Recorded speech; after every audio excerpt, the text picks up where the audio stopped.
Story 1. When I was 15, I was in a car accident where my best friend died. Some other kids at school said they wished it had been me instead. It did not feel great. Story 2. I once overheard my parents talking about how they preferred my brother to me. They thought he was better in almost every way, and it was not long after that my mom told me they had taken me out of their will and were leaving everything to him. Story 3. My specialist did not hang up the phone after talking to me and said loudly to a nearby nurse, "They will be back in a year, worse than they have ever been. 6 years in remission." Story 4. I didn't overhear, but during the mid-semester review, my college voice teacher in theater was reading me the different reviews my teachers had for me. She read one from a movement teacher that she realized she probably shouldn't have said as she was saying it. It said something like, "Hardly there. She's practically invisible." I already felt invisible and was desperately trying to stand out in some way, even going as far as always being the first to volunteer when given a movement exercise to try. That broke my heart. Story 5. She would be more attractive if she looked normal. I have dwarfism, and this topic is always brought up by extended family members at gatherings. Story 6. My mom told the pediatrician that I was just faking back pain because I was lazy, so there was no reason to run many tests. I was training more than 8 hours per day. It turned out to be multiple stress fractures. Story 7. My mom once tried to have my daughter taken away from me. She falsely accused me of being a drug addict and my fiancé of sexual assault against my child. This is especially painful because my dad sexually assaulted me, and she knew but did nothing to help me as a child. I found out because my ex-husband managed to record it during a chance drop-off, along with 40 additional minutes of my mother absolutely berating me. I have never heard someone speak about me with so much hate. Thank God my ex and I have a great relationship, and he already knew her pattern as she had done similar things to him. He defended us both, and she almost had her nursing license revoked because of her actions. I have never been the same since listening to that recording. Story 8. I once overheard my workmates calling me Anna and all laughing. A bunch of toxic girls. I couldn't understand why, but then someone told me it is what they say behind my back because I am skinny. Anna stands for anorexic. It hurt because I am not underweight or anything for my height. Stuck with me. Story 9. My father was saying that I was unintelligent. It is quite discouraging when your parents are the first people to oppose you in life. Story 10. My mother told me directly that when she found out she was pregnant with me, my father had told her to have an abortion. She refused because I am here now. I stared at her in shock while my siblings laughed at my horrified reaction. They had always made it clear that I was unplanned and unwanted, but hearing it directly from my own mother was not one of my better days. Story 11. I didn't have to overhear it. My mother said it to my face. When she was angry, she yelled at me that I have the same ice-cold blue eyes as my father. He was rotting in jail for trying to kill us all. I think I was 12 at the time. Please stick with me. Another time, she admitted that if she could go back, she would have aborted. Considering her living situation at the time, I can't say I blame her for wishing that. But at that time in our lives, I thought we had grown closer. Story 12. I have trichotillomania, which means I have no eyebrows or eyelashes. A woman whom I loved dearly and considered a second mother told me that I looked like a cancer patient. I have never been able to forget that comment. Story 13. The managing director called me very late at night, instructing me to report to one of our stores immediately. However, by the time I arrived, she had already left. I met a colleague who had seen her before she departed, and after inquiring about the issues she raised, I addressed them before returning home. The next day, during the management meeting, the managing director demanded that I stand up and accused me of disrespecting her by not showing up when summoned. I explained that I did come but that she had already left. Shockingly, the colleague I had met at the store supported her claim, saying I never arrived. As a result, I was given a 3-month suspension without pay. Even now, I struggle to forgive that colleague for his betrayal. Story 14. That I was a bad father. To be fair, at that point I was not horrible, but I definitely know I was letting them down. But it sparked something in me, and I have spent every day since trying to get better, so I am actually happy I heard it. I needed it. Story 15. After mom and dad got divorced, my brother and I spent a lot of time with our maternal grandparents, especially after school. One day, while we were there playing outside, my uncle came by to visit. I overheard him and Pawpaw talking, and my uncle was calling me a lying little kid. But that's when my Pawpaw stopped him and defensively said, well, his daddy didn't want him. I wasn't sure which comment upset me more, to be honest. I was 11 years old at the time. Story 16. My aunt was talking to my father about how she was worried about me because I had never had a boyfriend, but I was midway through high school. It apparently was not normal for me to not be interested in dating, and she was afraid that it was because I was secretly gay. I am not, but it still made me feel like there was something wrong with me. Story 17. I wanted to know why my best friends had suddenly cut me from their lives. I was told, you are just to yourself. 20 years later, that still cuts deep. Story 18. The most devastating thing ever said to me was that I was not going to make it in life, that I would be a lost cause. That really hurt me. I heard it from my uncle, the one who badmouthed me. He is dead now, so I do not have to worry about that anymore. I did turn out fine. I finally got help so I can manage my affairs the way I want. I am grateful everything turned out all right. Story 19. Not said about me, but directly to me. This is the baby I always wanted. I was 13, and my mother had given birth to my little brother the day before. I had gone up to the hospital with my grandmother to see her and my new brother. Story 20. My girls aren't photogenic, although probably not the most devastating thing I have heard. Hearing my mom say this every time she saw a photo of me or my two sisters throughout my childhood caused its damage. I hate having pictures taken of me. Both my sisters feel the same way. Mothers with narcissistic personality disorder for the win. Story 21. Over 10 years ago, I was living with my girlfriend at the time, and we had a party at our place. At the end, only my girlfriend, my best friend, female, and I were left. I was drunk and tired, so I went to bed, but I overheard their conversation. My girlfriend was telling my best friend that she sometimes flirted with guys at parties at our place when I was asleep, some of whom she made out with a little, and that she fantasized about cheating on me with some of them. My best friend told her that was absolutely okay and that she should indulge herself as long as I did not find out. The trust issues have been pretty bad after that. Story 22. I was my grandmother's caregiver. I was the only one available regularly enough to help. My entire life revolved around her for a few years. Receiving a message accusing me of being a terrible grandchild for doing everything she needed was painful. Story 23.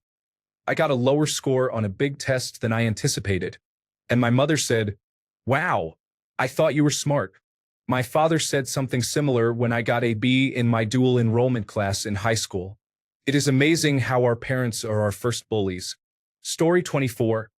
Being referred to as barrel scrapings in a friend's house because I did not go to a private or grammar school, and they did not want their child hanging out with anyone they considered lesser. Later, when visiting a friend who went to Oxford, I went back to her room to grab something. As I was walking back toward the communal kitchen, I heard my friend's hallmates asking what someone like her was doing there. Why would you hang out with a pleb? Interestingly, the first friend, the son of two very religious, wealthy people, is now a gay rights activist working a minimum wage job and regularly giving interviews about how many times he has had sexually transmitted infections of the buttocks. More power to him. I just wish I could have seen his parents' faces the first time one of his interviews was released. The second friend left Oxford with a 2.2 degree, went on unemployment benefits for 6 years, returned to a different university to do a paid-for degree at the time, teaching, went on unemployment benefits for a few more years after completing it, then married a vicar for the free house and because she believed she would never have to work. There is no shame in that.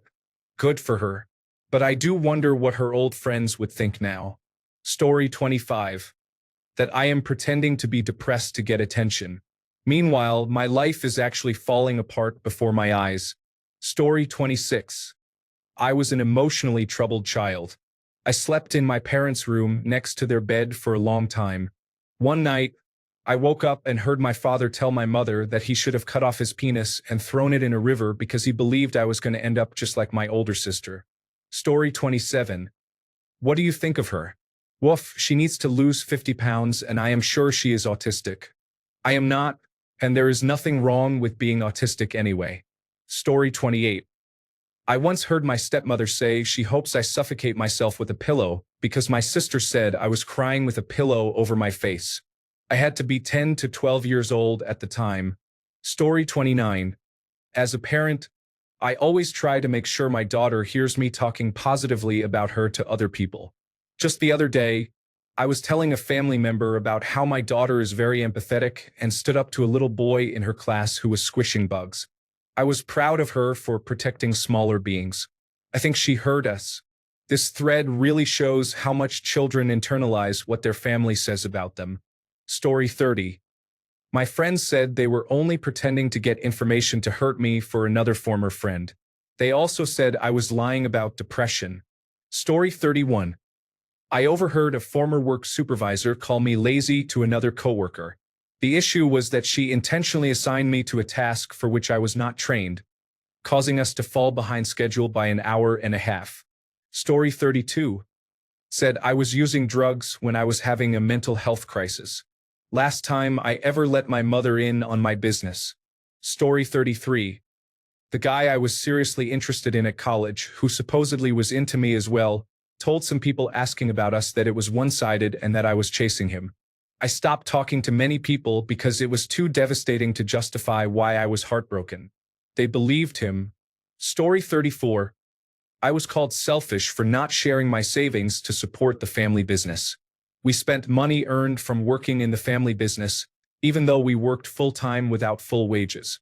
I saved my money to go to university. The relatives I overheard talking about me to other workers were both gambling addicts. Both were responsible in some way for causing the business to become financially broke. Story 35. When I was 8 or 9, I overheard my mother and grandmother agreeing that I was going to be the failure of the family and that my mother should be prepared to deal with it. Story 36. What? Did nobody else audition for the part?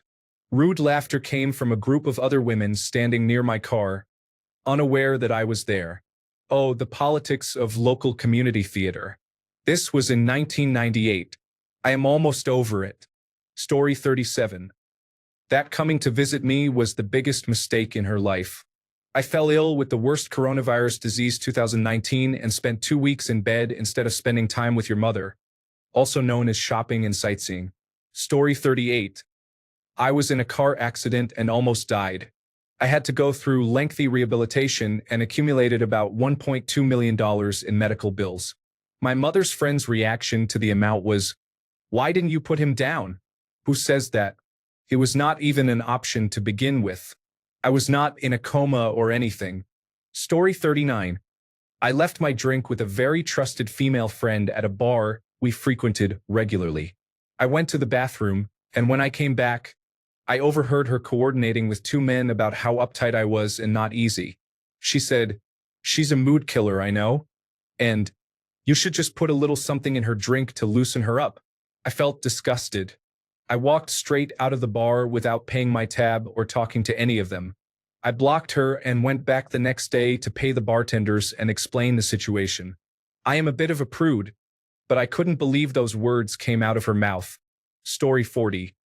My mother spent my whole childhood telling me that she cried when she found out she was pregnant with me because she did not want any more children. Story 41. I was working my first non-retail job at 20 and received an email accidentally sent to me. It turned out my temporary mentors, who were not actually in charge of anyone, were talking behind my back and making fun of me when I made mistakes. Considering I had crash course training and little guidance, I honestly was not doing too badly in hindsight. However, those mentors were far too old to be acting like mean girls in high school. The whole situation caused me a lot of anxiety when I was let go and scrambled to find my next job. Story 42. Not necessarily overheard, but confronted by my boss. The place I worked at a few years ago where I was pretty much forced out. I was being reported for things I was not doing. I ended up getting fired. It was a very cliquey type of place. It would have been nice to retire from there, but at the same time, I am glad I am not there. It would have been 20 years of me being miserable. Story 43. Overheard my dad telling my mom, I hope she never becomes a stoner because she's terrible at everything already. I was struggling so hard because I already had complex post-traumatic stress disorder at that point and, unknown to me until decades later, thanks mom, was suffering severe autistic burnout. Literally, living was like pulling teeth, let alone actually excelling in anything. I always ignored my issues but absolutely fell to the floor for my brother at the slightest hint he might need something. Yeah, I'm bitter. Story 44. It really does not compare to some answers here, but I overheard a friend mocking my laugh to someone else. This was about 15 years ago, and I am still really insecure about my laugh. Story 45. She is dark-skinned, and if she were a little fairer, it would be nice. How can she get a husband who will like her? Applying turmeric and gram flour daily will improve a dark face. Try to become beautiful and put in effort. When I was just 13 years old, I was absolutely devastated because a few of my relatives commented on me. I felt very ugly and still do. I hope God gives me the strength to embrace my own skin with nothing but love. Story 46. I have no friends because I have no personality. This came from my best friend of 10 years. Turns out I really do not have any real friends, and I guess they were right. Story 47. I was very shy in high school. I was hanging out with friends and a few others at lunch and spoke up about something. One of the popular kids said, "So he can talk." I am sure a lot worse has been said about me, but I will always remember that. Story 48. My mom said she doesn't have a child, meaning me.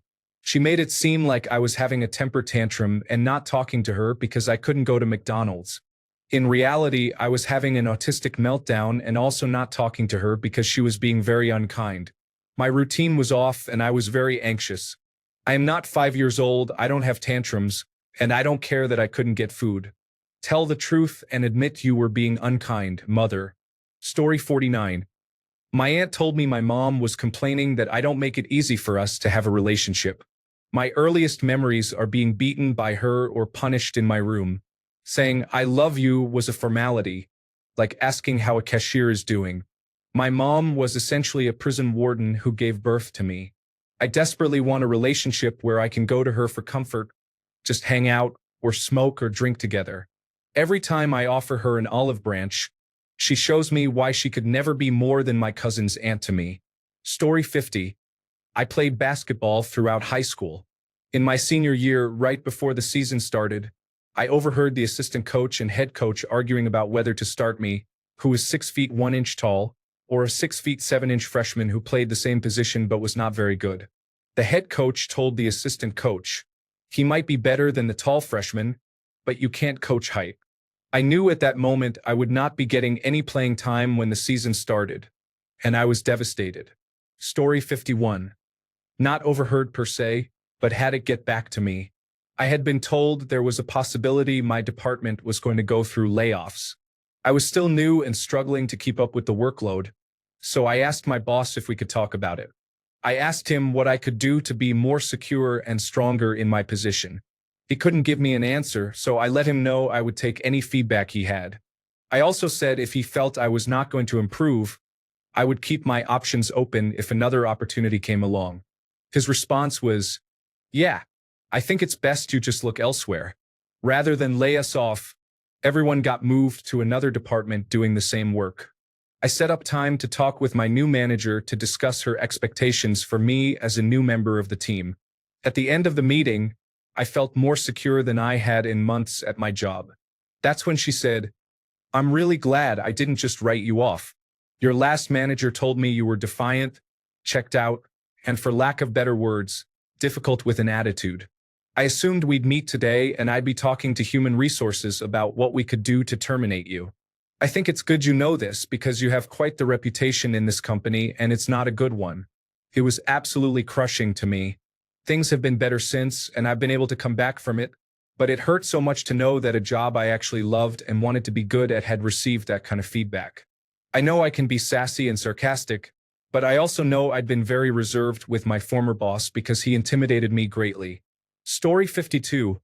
I taught a marketing course and received student feedback from the school. One student complained that because I was willing to stay late to answer questions, but they had to leave on time, I created an unfair situation for them.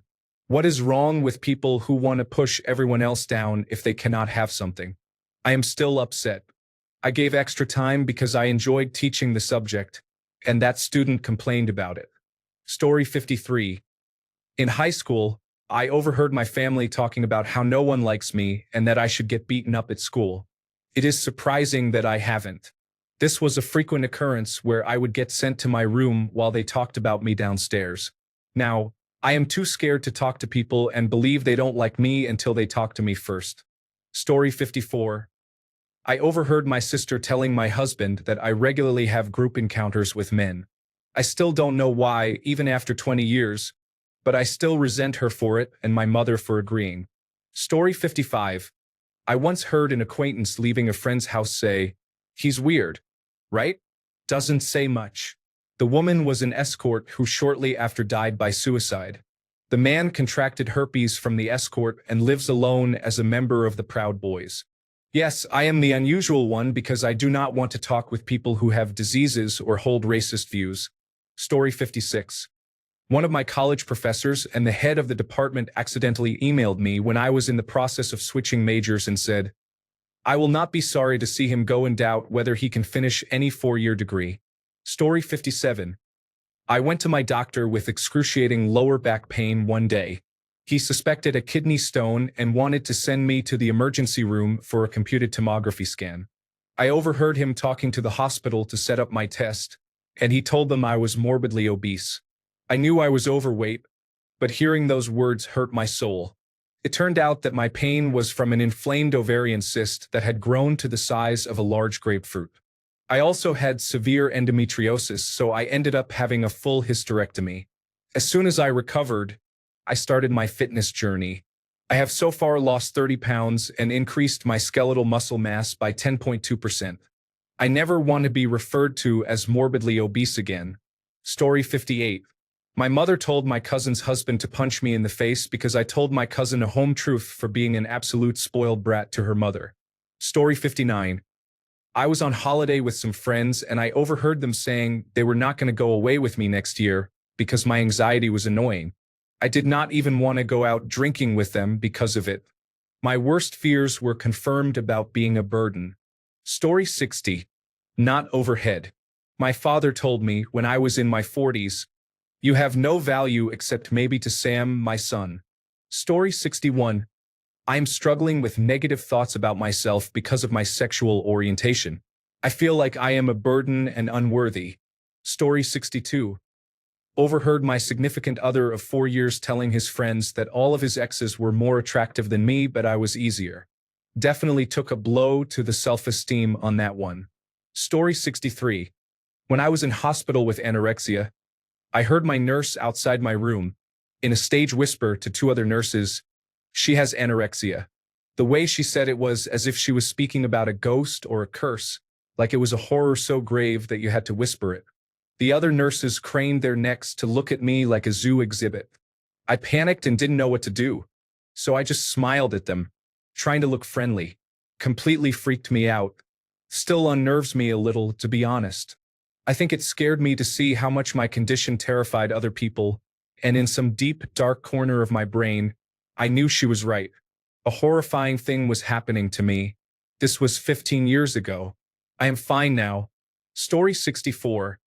My dad said, "I don't know what she is going to do as a lesbian.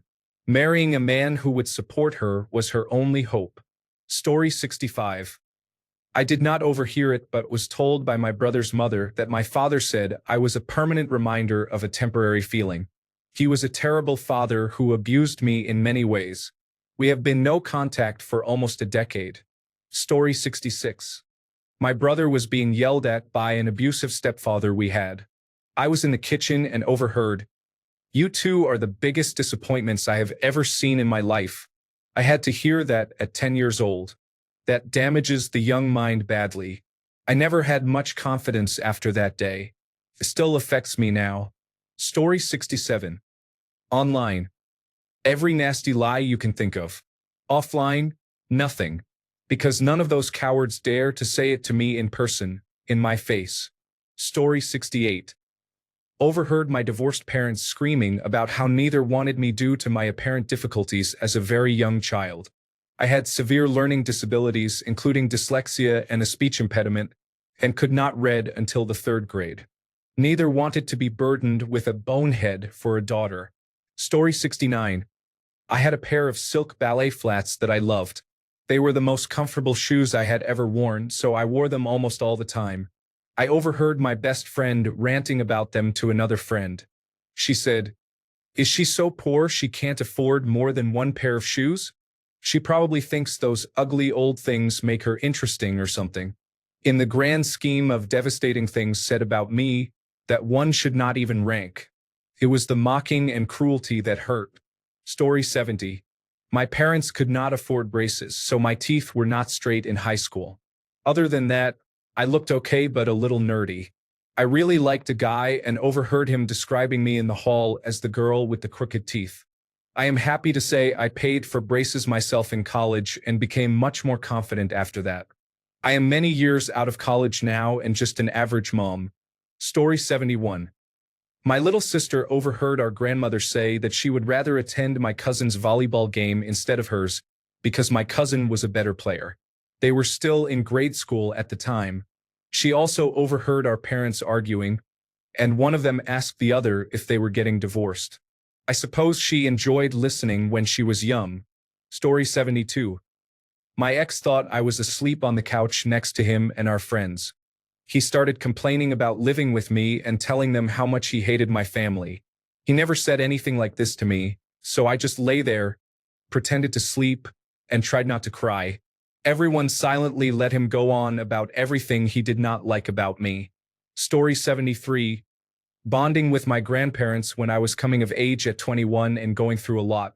I was expressing my worries to them while visiting their house for a weekend, intermittently laughing and chatting about life. I don't remember the context, but I asked my grandfather, whom I respected dearly, to describe me in one word. He said, drab. Stung deeply. Story 74. My father told me to my face once that he did not care if I died. For context, I was 21 and he found a couple of liquor bottles in my room that I was purposely keeping there so he would not drink the alcohol that I paid for myself. It was one of those comments that you can never really come back from. Story 75. My ex said to me directly that I would be the most beautiful woman in the world if I just lost weight.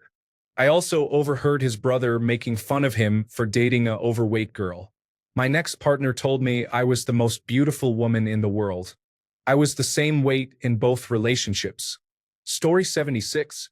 Dad, why can't you do insert expectation? Like, insert best friend of the moment? It's not the one time that hurts.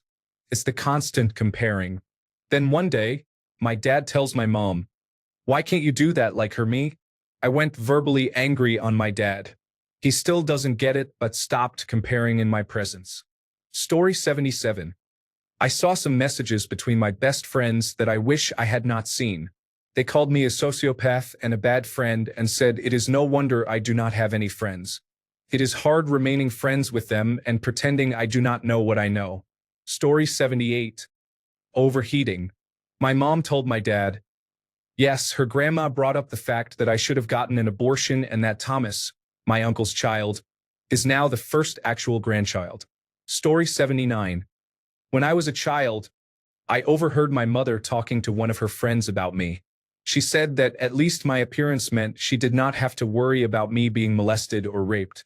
It turns out that is not something that only happens to pretty girls. Story 80.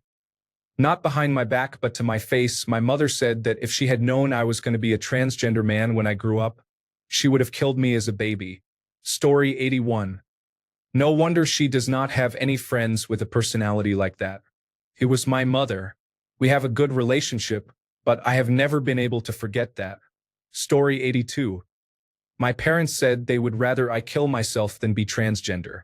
They are devout Christians. I was already suicidal, but I was getting better. This did not help. Story 83.